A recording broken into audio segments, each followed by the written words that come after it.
delight greatly in the Lord. I delight greatly in the Lord. Isaiah chapter 61 verse 10. இனிய உளவாக இன்னாத கூறல் கனி இருப்ப காய் கவர்ந்தற்று. இனிய உளவாக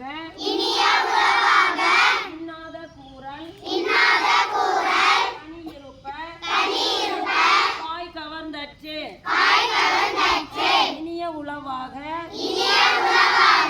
இன்னாத கூறல் கனி இருப்ப காய் கவர்ந்தற்று.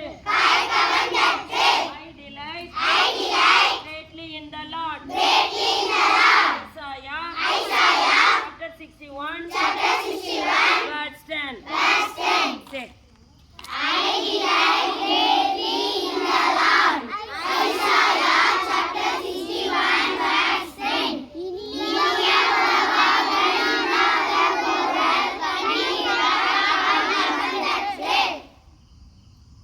தேஜஸ்க்கு பிளாக் தலச்சி போட்டு சத்தமா சொல்லுமா.